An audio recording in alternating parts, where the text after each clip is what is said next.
Alright, we are at a new standard season, or a new set release, which means we get to try stuff in Untitled for Pioneer. So this is the deck we're going to be working with testing. I only have one card I want to test from Edge of Eternities, and that is this boy here, a Biotech Specialist. Green and red, which is an underrepresented colour in most Niv decks.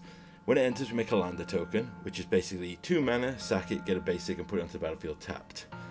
Whenever we sack an artifact, this deals 2 damage to target opponent. I'm really excited for this for one simple reason. I will explain, we have one copy of Biocham Engineer, which just makes a lander token because I didn't have the requisite wildcards because I've been spending like a Final Fantasy madman to complete the Final Fantasy set. So it turned out I didn't have enough just to get these, but when we get one more wildcard, because I refuse to pay for wildcards, I made one purchase for the Bring to Light as a promise to myself when they came out, but I will not do it again. The reason I'm excited to play this Biotech Specialist is because of this old card. Who remembers Widespread Thievery from New Capenna?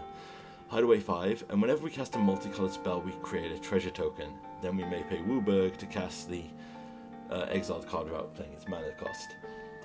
This was a card that I swore was going to be a staple in Niv to Light decks. It got eclipsed, obviously, because Fable the Mirror Breaker is just infinitely stronger. But what I'm hoping that is the combination of this with Biotech Specialist is going to be insane. Now, for those of you who obviously will see the synergy immediately, but I'll just spell it out. If we have Biotech out, makes a lander, and we have some leftover treasure, because every time we cast a treasure, we make a treasure. The act of sacking 2 treasures and a lander token is 6 damage. This might literally be, in some situations, we've got to kill this or we're going to die. And I have one game example. I don't have many because literally the set dropped and I've recorded a game and then I'm going to load back up and start recording for the next set. But yeah, that is the deck we're working with. Now, of the Final Fantasy cards, I'm afraid only 2 have survived this cut. Emmett Selk Unsundered and Joshua. I like them in the free drops as loots and effective creatures with 4 toughness, makes them harder for red decks to remove them as much. But yeah, those are the only 2 that stuck. Unfortunately, Garland, I had high hopes for, was just too slow. I thought he was going to be like Dragon Rage Channeler, but turns out that turn 3 Dragon Rage Channeler is not effective as I hoped. Aside from that, the rest of our deck is pretty standard. We have made a few different changes. We are running Assassin's Trophy. I am very much aware that we need more permanent removal for certain other problematic permanents. And the big one, we're playing Prismari Command. Now, it's a loot, it makes treasures, and it does a bit of damage, but also it destroys an artifact. And with the prevalence of Izzet Cutter right now, that's a premium rate. That's also why we've gone back to Colligan's Command to destroy, obviously, artifacts and things like that. We're running Cosmic Rebirth here for a multitude of reasons. I'm liking Cosmic Rebirth to rebuy any of our permanents here that are free or less, even our cornucopias. I was going to cut the cornucopia. I can't cut my cornucopia. It has saved me too many lives. Even though I dropped it to 2, I cannot cut it from this list. But yeah, so apart from that, it's a pretty standard package. We have a Clarion and a Supreme Verdict for removal. We have Valky and Niv Mizzet for our Bring to Light hits. We have Edgar because he refuses to die. Then we have our Unmoored Ego for combo decks. And then just a plethora of removal. We have the Maelstrom Pulses, the Vanishing Verses, the Lightning Helixes, and we're running Tyrant Scorn here for versatility purposes. It destroys a lot of aggro creatures and mice and things, but also just the ability to bounce our own creatures defensively can be insanely good. Protecting a Niv Mizzet, bouncing a Joshua or a Biotech to rebuy is great. Now, with the prevalence of us running lander tokens, we have made a quick change to our mana base. We are now going back to running 1 of each basic. This is also because a bunch of low color decks, for example Black Demons, are starting to run Demolition Fields and Field of Ruins and performing basic land checks as well to make sure that we're sticking with it. But this is the deck in its rawest form. Obviously, this Bio Challenge Engineer will be the 4th Biotech Specialist.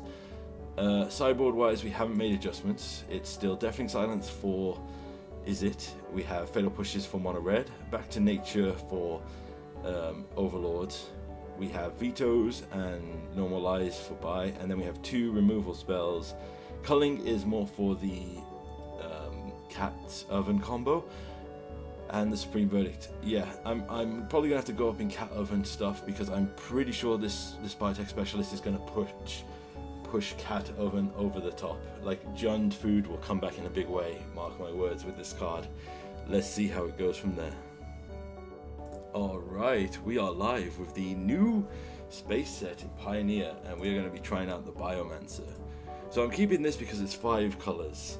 Basically, we want to cover all our bases here. I've been hurt too much, and we have solid step removal. We have removal on 2, removal on 3 for anything. We see Is It, but they don't untap with Is It, which potentially means they could be something slower. But I'm pretty sure this is probably Is It Phoenix or Is It Cutter at this point. I think our opponent is trying to work out if they could deploy something, but it seems to be Grixis. So with that in mind, let's play Widespread Thievery. If it gets countered, we can Cosmic Rebirth it, but it doesn't get countered, so it's good. We get 1 spell, so we'll put this Unmoored Ego into it. When our opponent gives us some more information, we'll make the play from that. With that in mind, let's just shock in and we'll pass it back. See what our opponent wants to play here.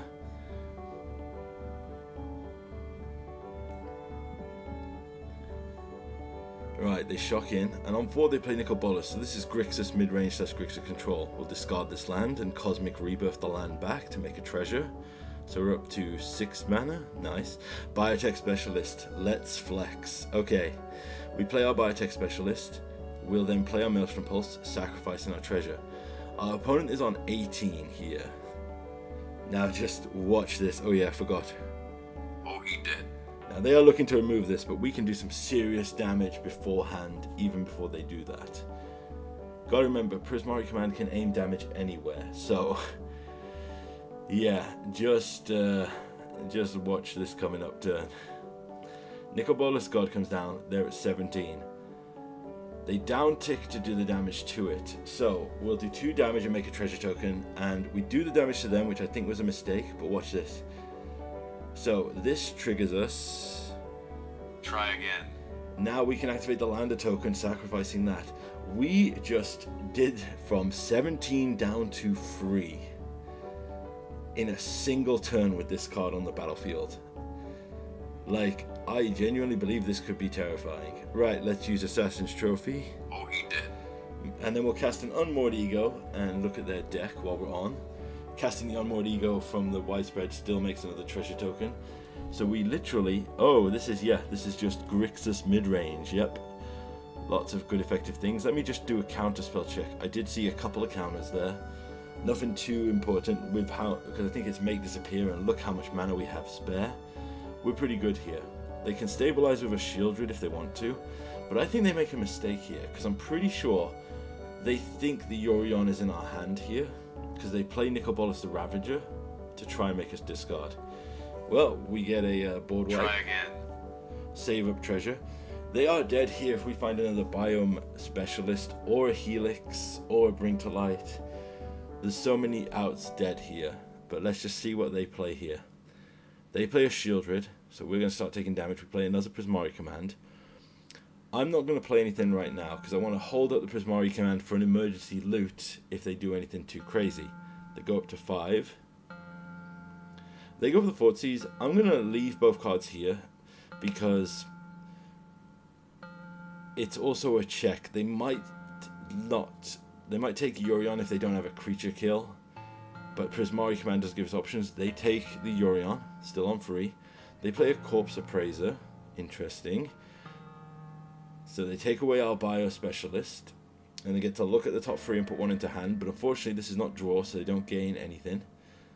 They play another land, attack in, put us down to 15, and we draw for our turn, and we draw another Biotech Specialist. So they are dead, because even unless they can counter here, they die, because in response to them killing it, we will just sack treasures and kill them.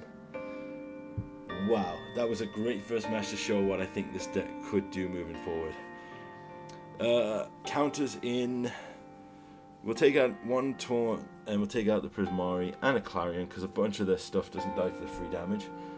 Clarion has gone up in my mind, in particular with the use of Emmett Silk and Joshua as 4 toughness babies that can just tank the Clarion and then gain life after the effect. But yeah, we saw it there. One biotech specialist took our opponent 12 damage? No, 15 damage? Gee, yeah. And that's one of each. If we can get Christmas Land and have multiples of each, we could just have some insanity going on. Right, let's get this veto ready, or this Vanishing Verse, depending on what they play. There's a Fable, so Nope. we'll counter that. On free, we'll play the Emmet Selk, because they'll either remove it or... Oh, we find a Widespread Thievery, which is pretty nice. They know about this now, so they are either running ways to bounce it or a plethora of counterspells. Knowing that they could have counterspells, I'm going to play my land and attack in to cause a loot. We'll drop a Bring to Light here, and we'll drop an Edgar. Edgar's a solid removal against this deck. I don't think I saw any in Exile-based removal. They play Shieldred. We will go for the Vanishing Verse, and they will concede in response. Good first showing of the deck, but yep, we'll have more next video.